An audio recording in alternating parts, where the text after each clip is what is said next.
이스라엘과 블레셋. 이제 블레셋은 이스라엘 서편에 붙어 있는 작은 나라인데 이 두 나라 사이에 전쟁이 참 많이 일어나요. 그 전쟁 중 하나 잘 들어보세요. 애굽에서 종살이 하던 이스라엘이 애굽에서 나온 후에 광야 생활을 마치고 가나안 땅에 정착을 하죠. 처음엔 왕이 없었어요. 왕 없이 보내는 세월이 흐르고 흐르다가 이제 이스라엘도 처음으로 왕을 세우게 되었는데 그 왕의 이름은 사울이었습니다. 사울이 왕이 되었던 때가 대략 BC 1012년경입니다. 지금이 AD 2024년이니까 지금으로부터 약 3000년 전의 이야기예요. 사울이 이스라엘의 왕으로 활동하던 그 시기에 블레셋과의 전쟁이 일어납니다. 그 전쟁에 관한 이야기가 사무엘상 17장에 나오는데 자 1절을 한번 보세요. 블레셋 사람들이 그들의 무엇을 군대를 모으고 왜 싸우고자 하여 유다에 속한 소고에 모여 소고와 아세가 사이 이 전부 지명이에요. 그 사이에 에베스 담밈의 진을 치고 있었습니다. 자 전쟁을 걸어왔어요. 그럼 이스라엘도 이제 대비를 해야 되겠죠. 2절 사울과 이스라엘 사람들이 모여서 엘라 골짜기에 진치고 블레셋 사람들을 대하여 전열을 벌였습니다. 군대가 진을 치고 있고 이제 두 나라가 팽팽한 긴장감 가운데 이제 일촉즉발의 상황인 거예요. 전쟁이 언제 터져도 이상하지 않을 만큼 긴장감이 팽팽한 상황이에요. 자, 바로 그때 4절 함께 읽어봅니다. 시작. 블레셋 사람들의 진영에서 싸움을 도두는 자가 왔는데 좀 우리가 익숙하지 않은 말이 나와요. 싸움을 도두는 자. 이게 무슨 말이냐면 이제 3000년 전이에요. 그때는 막 핵폭탄 던지고 비행기 날아다니고 이런 시절 아니죠.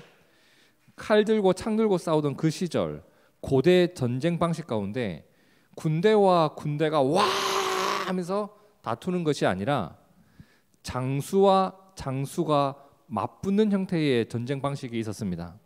그러니까 블레셋 쪽에서 전쟁을 걸어오기를 장수 하나가 나오면서 우리 한번 붙자라고 한 거예요. 그 장수의 이름은 골리앗이요. 자, 골리앗에 대한 설명은 제가 따로 드리지 않아도 되겠죠. 그냥 한마디로 도저히 싸울 엄두가 나지 않는 존재예요. 붙으면 질 것이 뻔히 보이는 그런 존재. 근데 그 골리앗이 이게 싸움만 잘하는 게 아니라 이거 자꾸 이걸 잘해요. 입술 턴다고 하죠. 이거 계속 시비를 거는 거야 말로. 자 17장 8절을 보세요. 너희는 한 사람을 택하여 내게로 내려보내라. 한번 와봐라 이런 거예요. 그가 나와 싸워서 나를 죽이면 자 우리가 너희의 종이 되겠다. 만일 내가 이겨서 그를 죽이면 너희가 우리의 종이 되어 우리를 섬길 것이라. 그 블레셋 사람이 또 이르되 내가 오늘 이스라엘의 군대를 모욕하였는데 얼른 사람을 보내어서 나와 더불어 싸우자 하는 거예요. 자 그런데 이렇게 골리앗이 우리 군대를 모욕해도 우리의 자존심을 짓밟아도 심지어 우리 하나님과 나의 믿음을 비웃어도 싸우러 나가는 사람이 얼마나 있었죠? 한 명도 없는 거야. 자, 이 골리앗을 바라보고 있었던 이스라엘 군대의 모습이 성경에 기록되어 있어요. 17장 11절에 뭐라고 나와요? 사울과 온 이스라엘이 블레셋 사람의 이 말을 듣고 예씨 화나네 이랬나요? 너희 새끼 죽어라 이랬나요? 아니에요. 그냥 놀라서 크게 두려워하니라. 쫄았다. 이렇게 모두가 두려움에 빠져서 아무것도 안 하고 있어요. 그런데 때마침 제가 한번 싸워보겠습니다 하는 한 사람이 나온 거예요. 그는 이 전쟁에 군사로 나온 사람이 아니야.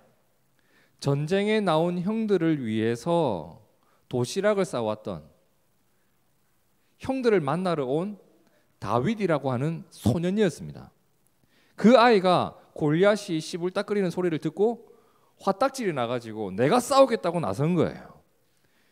내가 무조건 쟤를 때려잡을 테니까 나를 보내달라고 난리를 치고 있어요. 군사들 사이에서 내가 나갈게 이러고 있으니까 드디어 싸울 자가 나타났습니다라는 이 소식을 누군가가 왕 사울에게 전달을 해준 거예요. 자, 사울 왕은 누가 나왔다고? 불러 이런 거예요. 31절에 나오죠. 어떤 사람이 다윗이 한 말, 내가 싸우겠다고 한 그 말을 듣고 그것을 누구에게? 사울에게 전달해 줍니다. 사울이 어떻게 해요? 불러라. 얼른 불러라. 사울은 무슨 상상을 했을까요? 골리앗 같은 또 다른 우리 편에도 그런 사람이 있나라고 기대했을지도 모르겠는데 애 하나가 걸어오는 거예요. 쟤 뭐냐? 얘입니다. 싸우겠다는 애. 가만히 보는데 이건 아니지. 33절 사울이 다윗에게 이르되 네가 가서 저 블레셋 사람과 싸울 수 없으리니 애야 넌 소년이잖니.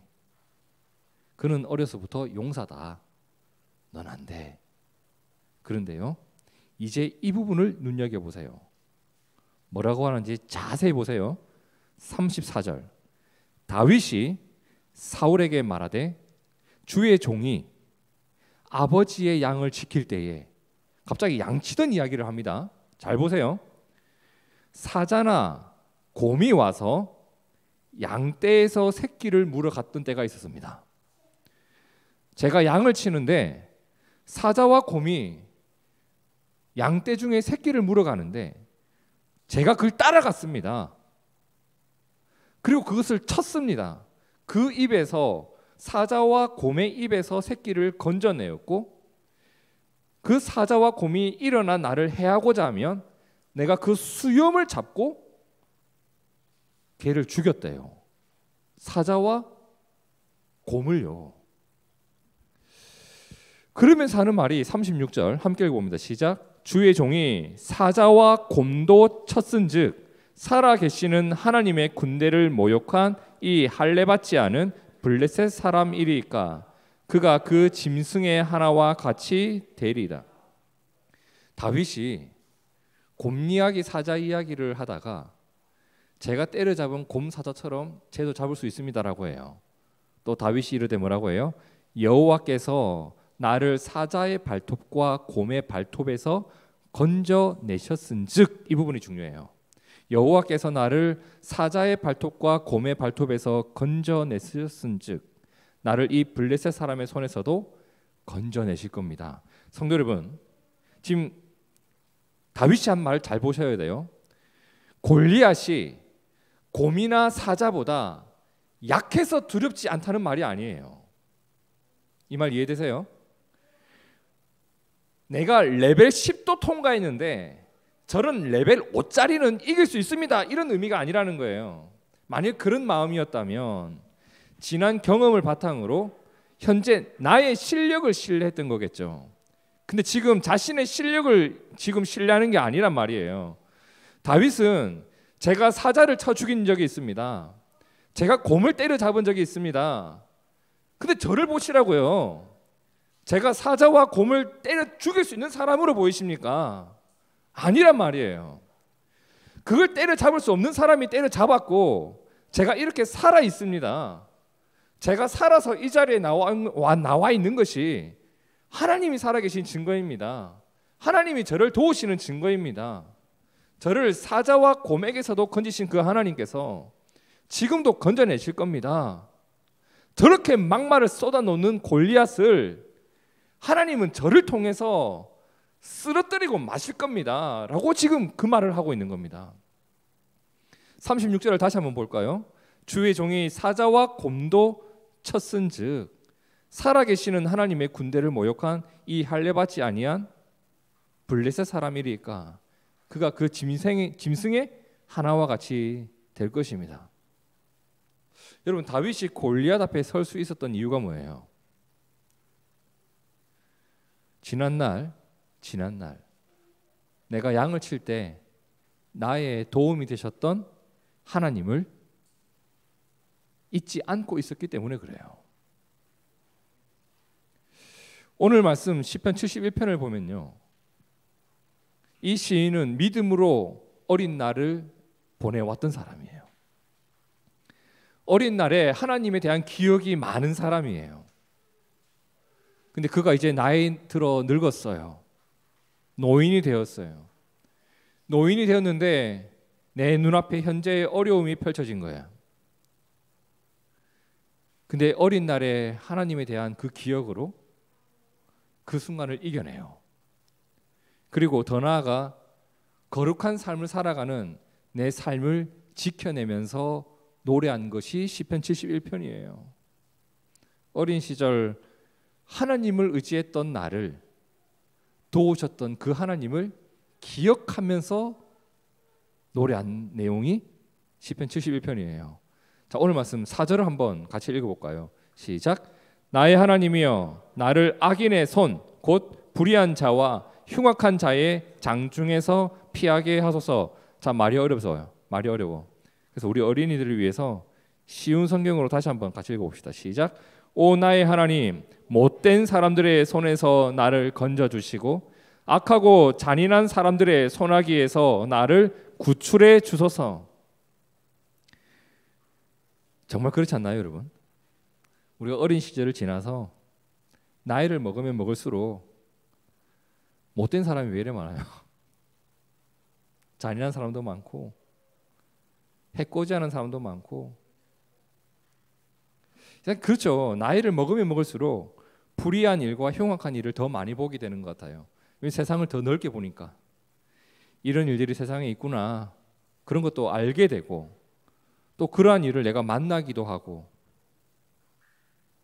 그런 일들을 보면서 참 많은 생각이 들어요. 때로는 그런 일 때문에 내가 힘들기도 하고, 또 악한 일을 하는 사람들은 유혹을 하기도 해. 너도 같이 동참해주면 너한테 떡고물이라도 하나 떼줄게, 뭐 이런 식으로. 누군가의 악행 때문에 내가 고통을 받을 때도 있고, 그 악행에 동참하라는 유혹을 받을 때도 있고. 보통 이런 일을 겪으면 사람들은 절망에 빠지거나 근심하거나 고민을 해요. 아, 힘들다, 또는 이번만 한번 눈 감고 해버릴까? 근데 이 사람은 뭘 하냐면, 자, 5절과 6절 함께 읽어봅시다. 시작. 주 여호와여, 주는 나의 소망이시요 내가 어릴 때부터 신뢰한 이시라. 내가 모태에서부터 주를 의지하였으며 나의 어머니의 배에서부터 주께서 나를 택하셨사오니 나는 항상 주를 찬송하리이다. 하나님, 제가 어릴 때부터 하나님을 신뢰하면서 살아왔습니다. 제가 이제껏 하나님을 의지하며 살아왔습니다. 지금도 그렇게 하겠습니다 라는 고백이죠. 현재의 어려움을 만났을 때 이 사람이 제일 먼저 떠올린 것은 지난 어려움을 헤쳐왔던 그 추억들을 떠올리기 시작합니다. 아무리 생각해봐도 나 홀로 그 시기를 지나오지 않았어.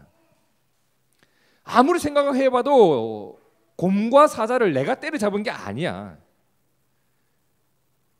그렇기 때문에 보게 되는 게 뭐냐면, 이기게 하신 하나님을 보게 되는 거예요. 내가 할 수 없는 일을 해냈을 땐 나를 도우신 하나님을 볼 수 있는 증거가 되잖아요. 그러면서 지금까지 나를 이끌어 주셨던 하나님이 지금도 나를 이끌어 주시기를 바라게 되는 거예요.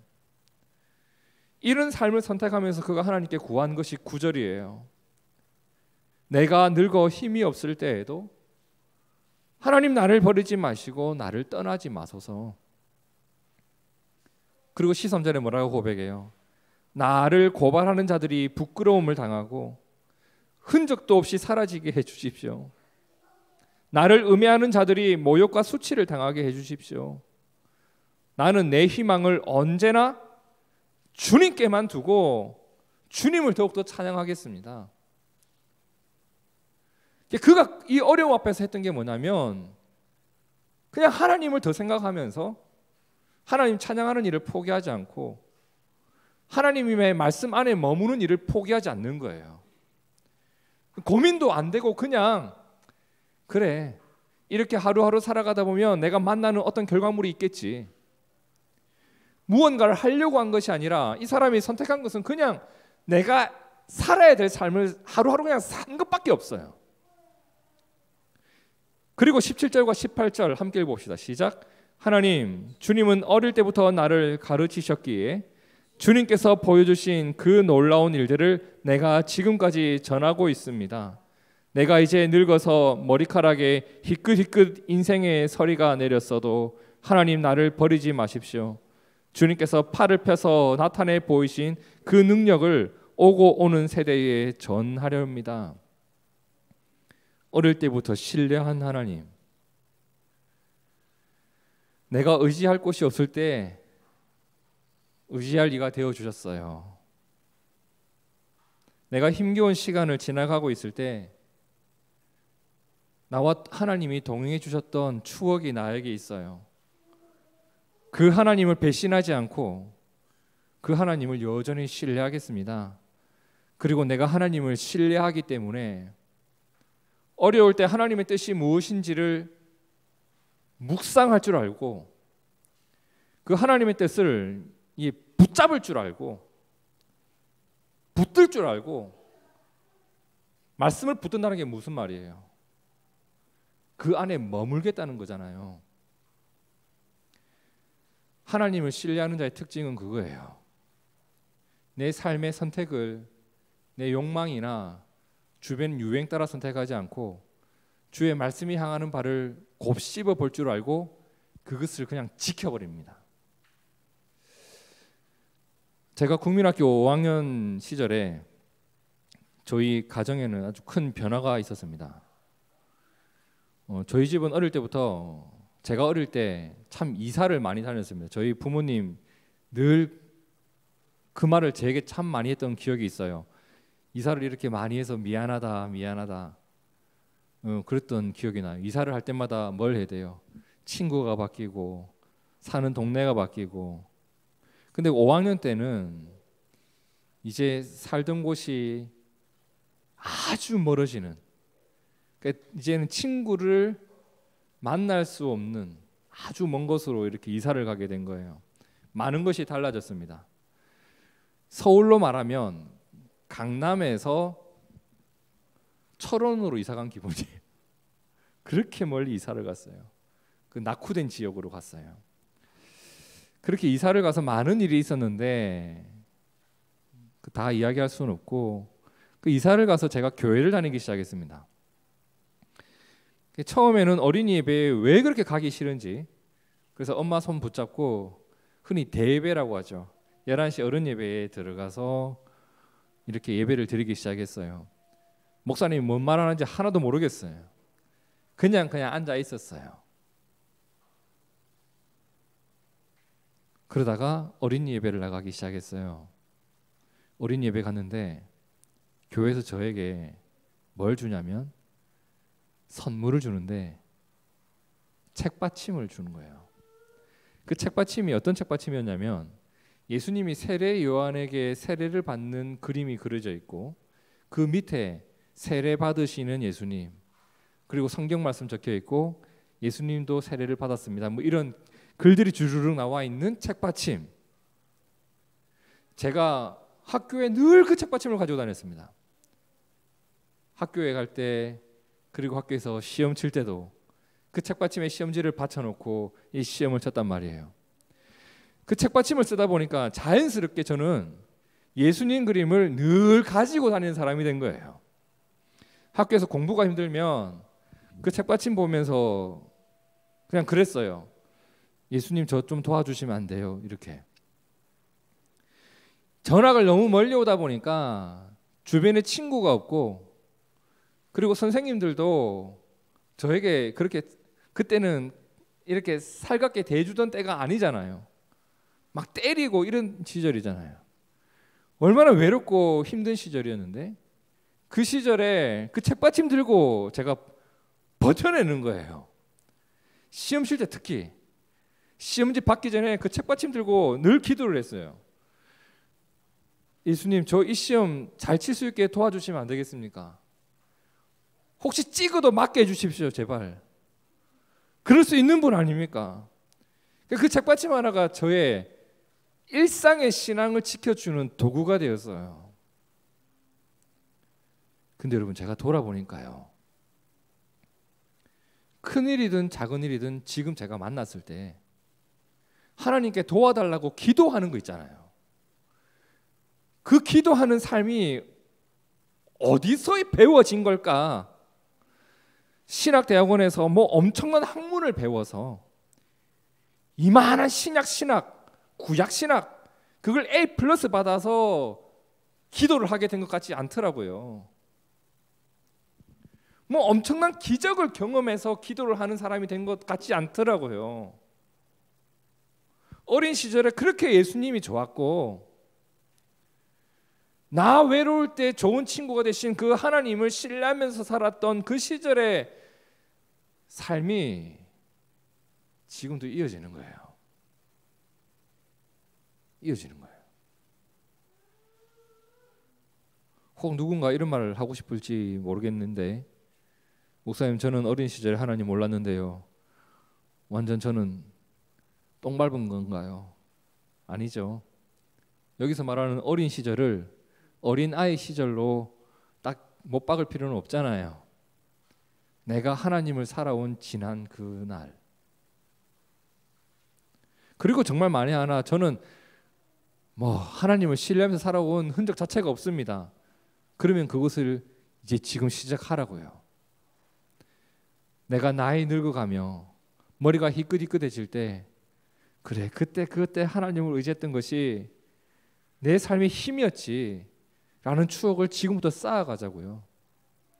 그 믿음의 선택이 내가 늙어가면서 그냥 추하게 늙어가는 것이 아니라 신앙이 점점 아름다워져가는 그 귀한 열매를 맺는 방법이 되지 않을까 저는 생각을 해요. 성도 여러분, 다윗이 골리앗 앞에 섰다고요. 뭘 생각하면서? 여호와께서 나를 사자의 발톱과 곰의 발톱에서 건져내셨은즉 이 블레셋 사람의 손에서도 건져내실 것입니다. 지난날에 그 하나님에 대한 추억을 가지고 그 믿음을 가지고 골리앗 앞에 섰단 말이에요. 오늘 시편 71편을 노래한 이 시인 얼마나 많은 어려움이 있었어요. 사람들이 나를 음해하고 모욕하고 힘들게 하고, 근데 이 사람이 그때 절망하고 그냥 쓰러지고 난 늙어서도 이렇게 힘드네 탄식했던 것이 아니라 뭐라고 해요? 하나님, 주님은 어릴 때부터 저를 가르치셨기에 주님께서 보여주신 그 놀라운 일들을 내가 지금까지 전하고 있습니다. 내가 전하고 있는 그 일이 오늘 나의 힘입니다. 내가 이제 늙어서 머리카락에 희끗희끗 인생의 서리가 내렸어도 하나님, 나를 버리지 마십시오. 주님께서 팔을 펴서 나타내 보이신 그 능력을 오고 오는 세대에 전하겠습니다. 어릴 때부터 신뢰한 그 하나님을 늙어 백발이 되어도 의지하며 살아갑니다. 오래전 사도 바울이 그의 사랑하는 제자 디모데에게 이런 말을 했어요. 디모데후서 3장 12절을 함께 읽어볼까요? 시작. 무릇 그리스도 예수 안에서 경건하게 살고자 하는 자는 박해를 받으리라. 이 뭔 말입니까? 믿음으로 살아가는데 박해를 받는데요. 경건과 박해는 세트입니다. 왜? 경건한 자는 권력과 이익에 충성하는 자가 아니라 예수님께 충성하는 자라서 그래요. 경건한 자는 박해라고 해서 나에게 채찍질을 가하고 이런 박해 아니잖아요. 한마디로 갈등이에요. 갈등. 믿음으로 살아가다 보면 갈등이 생길 수밖에 없다고요. 근데 바울은 너는 그렇게 경건하게 살고자 하면 박해가 있고 갈등이 있을 텐데 그 갈등이 있을 때 다른 것을 기준 삼지 말고 이렇게 살아야 돼. 마지막 권면을 준 게 디모데후서 3장 14절이죠. 함께 읽어볼까요? 시작. 그러나 너는 배우고 확신한 일에 거하라. 너는 내가 의고에게서 배운 것을 알며 또 어려서부터 성경을 알아나니 성경은 능히 너로 하여금 그리스도 예수 안에 있는 믿음으로 말미암아 구원에 이르는 지혜가 있게 하느니라. 어려서부터 알았던 그 성경, 그토록 확신하고 그렇게 배웠던 그 하나님 말씀, 그것을 너가 갈등을 풀어가는 기준으로 삼고 그것이 너의 선택의 기준이 된다면 너는 바로 하나님의 사람이다. 그것이 하나님을 의지하는 것 아니겠어요? 그러한 자가 품을 수 있는 소망이 있어요. 바로 그러한 자가 품을 수 있는 기대가 있어요. 그게 시편 71편 21절이에요.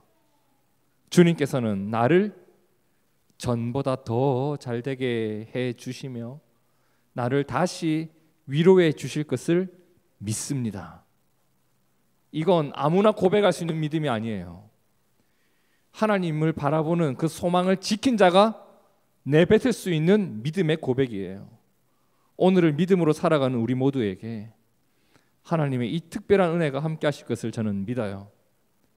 나 비록 늙어가지만 우리 속에서는 지난 시절의 신앙이 살아 숨쉬고 있고 그 신앙으로 오늘 더 아름다운 삶을 살아가는 우리가 되길 진심으로 축복합니다. 함께 기도하겠습니다. 하나님, 나이가 들어가면 들어갈수록 내 몸은 연약해져 가고 내 머리는 희끗희끗해져 갑니다. 내 몸은 점점 허리가 숙여져 가지만 내 속에 살아있는 신앙은 날마다 살아 숨쉬는 신앙 되기를 원합니다.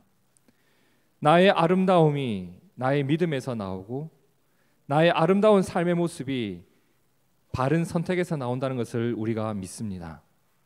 하나님, 우리가 나이 들어가며 내가 늙어가며 하나님을 더욱더 신뢰하고 어린 시절, 지난 시절 의지하며 살았던 하나님을 더욱더 강하게 붙들고 살아가는 우리가 되기를 원합니다.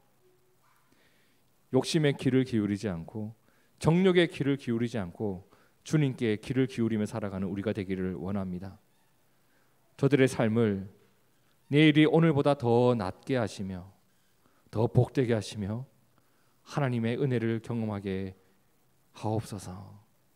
주님을 믿고 의지하며 살아계신 예수님 이름으로 기도하옵나이다. 아멘. 아멘. 아멘.